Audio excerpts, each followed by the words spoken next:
Welcome to the Driver's Line. I'm Greg. And I'm Jordan. And today we've got a conversation for you. That's right. Today's conversation is all about famous concept cars that we think those manufacturers should have produced but didn't. Exactly. These are concept cars that were so close to being production quality, they really should have rolled out. And frankly, a lot of these automakers also kind of did something along these lines anyway in the future. That's so they could have true. done it a little earlier anyways. That's right, yeah. All right, so starting off with my choice, my very first pick is one that's a little small, in fact. And I think it would have been a pretty cool concept to put into production for this brand because they're not traditionally known for small compact SUVs. The smallest they go is a compact right now, a GMC Terrain.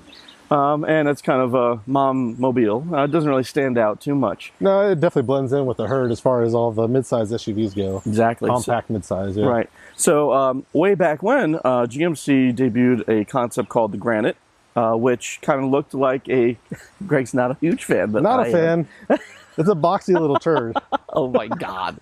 Anyway. But the Jordan likes boxy little turds, so there you go. I love boxy stuff, but... at the time, that's when the Scion XB was popular, that's when the Kia Soul was popular, and Nissan had its Cube out, and GM was kind of dabbling in that field. You know, in hindsight right now, sales for those have obviously dropped off for the most part, but I do think that it could have given GMC an area of foothold in the particular segment that they didn't have before. Yeah, a little bit of fun youth. to watch. Yeah, I mean... It could have given them a little bit of a foothold in like the youth market, right? Because they don't really have that. I mean, most of their vehicles are frankly too expensive for a lot of youth to frankly afford. And so this could have given them a nice entry point to compete with the XB, with the Kia Soul, the Nissan Cube when it was still around. But they would have had to do it years ago. Yeah, I mean, I think it's better looking than those, so maybe it would still be around. And who knows how it evolved. None of them look particularly good, but, you know, they kind of fit in with the crowd there. Well, that's a so-so choice. I'll give us a good choice. Oh, my God. So, good choice from our friends at Audi. Oh, Audi. Yes. And so this is a car that Audi kind of eventually made in production, but this was all the way back in 1991. It was a concept car in 1991. They went back to their Auto Union roots. And if you remember the Auto Union Streamliner from way back when in the 1930s, they made the Audi Avis concept. Ah, yeah, which that was cool. Really had all of the cues of the Streamliner, and just really kind of looks like an early Audi R8. And that could have given us a first generation R8 ahead of what we already had, and that would have been really, really cool. And so the cool thing about this thing is it previewed the W12, and it also previewed Audi's kind of transition to an all aluminum architecture. Yeah, and they're very much known for that. That's a cornerstone of their brand now. So. It is. It really is. And, you know, I mean, it's kind of cool that, you know, this is one of the concepts that just had all of those production qualities that ended up going into different vehicles, but not this one. That's a shame, because that would have been really cool to see out of Audi. That would have been a standout vehicle for sure. 100%, because it looks even better than R8 does, frankly. Ooh. Controversial. Shots fired. The poor R8. We miss it already. I know, it's already dead. Well, sticking to supercars then, here's my next concept for you. And this comes from a brand, I think, who could also benefit from a star supercar in its lineup. Bouncing back off of our featured semi-supercar special, you know, the Corvette C8 is a fantastic platform. I just wish Cadillac would have its hand at a mid-engine supercar in GM stable. I think it really would suit the brand in terms of its technology, in terms of its race car heritage. And way back in the early 2000s, we had a concept called the Cadillac CN, marking the 100th anniversary of Cadillac's founding. It was a mid-engine V12. It produced a ton of horsepower, but it looked like nothing else on the road. Nothing else at all. And I think it would have been just a shot across the bow to all the famous car makers in that realm, Ferrari, Lamborghini. Where is Cadillac coming from? I know, it right? would have been say, hey, Cadillac is back. We need to pay attention. That's exactly what it would have been. And I have to say, I love this choice. Yeah. You know, looking back to our supercar special, right? We were driving around in that C8 Corvette. That is the perfect platform for a CN. Absolutely. Perfect platform. And then you take the E-Ray with the hybrid electric motor in the front. Yeah.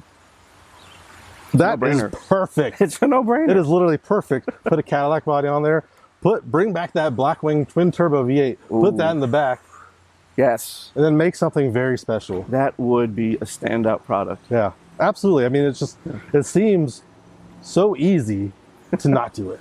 Yeah. Right? I mean, you got the platform. I just don't understand why they don't. Like, Yeah. it just makes so much sense. I mean, not they wouldn't sell a ton of them necessarily, No. but I mean, the image that you would portray for Cadillac, I mean, they're trying to get younger and younger. Right. They would probably shift as many as like Corvette's going to shift the ZR1. Right. You know, Yeah. maybe like 1,000, 2,000 tops. That's it. Yeah. That's all they really need. It's a halo car. It's something to excite people in the brand. They could even like ape some of the styling off of their Le Mans car. There you go. That thing looks sick. Sick. And it sounds like the gates of hell opening when it Yes. fires It's up. amazing.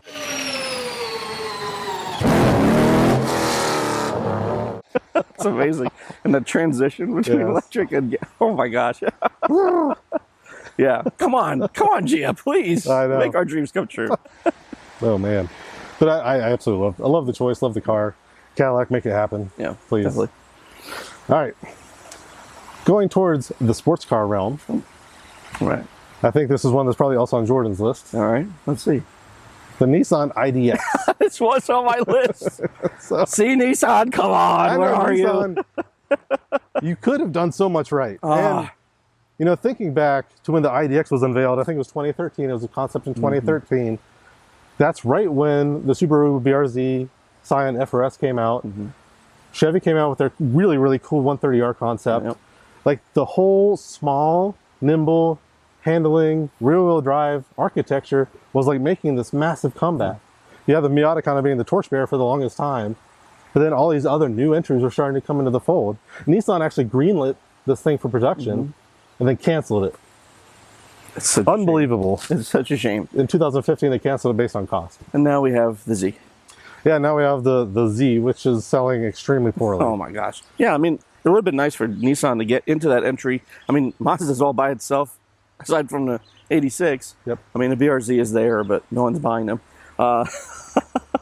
So please do, because we want to see more automakers take risks like this. Yeah. Bring like the spirited excitement of driving back into the mainstream. And I mean, quite frankly, lots of sports cars nowadays are priced way out of the mainstream bracket. Absolutely. So it would have been It's just- fantastic for Nissan Yeah. to bring this to market. I mean, the only option is a used Porsche. And you got to worry about starters. You got to worry about your starter going out. And then when you fix it, you got to worry about putting all the vacuum lines back in the right place. Yep. Sure do. But anyway, that's your only other option, I guess. Or a We Mazda digress. Miata. We digress. Or a Mazda Miata. A Miata is always the answer. Literally, the acronym Miata is always the answer. Yeah. If you want a lightweight rear-wheel drive sports car for not a lot of money. I love the choice. I think Nissan needs to bring it. I'm not sure they will, ever. Ever. But at this No, they point, won't. yeah. It is definitely dead at this Unfortunately. point. Yeah. Yeah. Sadly. Well, I'm going to take a step in a different direction with my next pick. And I'm going to go for a drop top. And not a small, nimble one necessarily. Murano Cross Cabriolet. Oh, they actually made that. Yeah, that is what they made. No, they actually put production dollars behind the Murano Cross That's Cabriolet it. That's instead of the one. IDX. That's what we want. Whatever. No, so my next choice definitely fits in with the brand image. And it's a brand I've already mentioned. It's Cadillac. Cadillac has so many great concepts that they've not put into production. It's an honest-to-God shame. It's a crime. It really is. Yeah, is. it's a crime.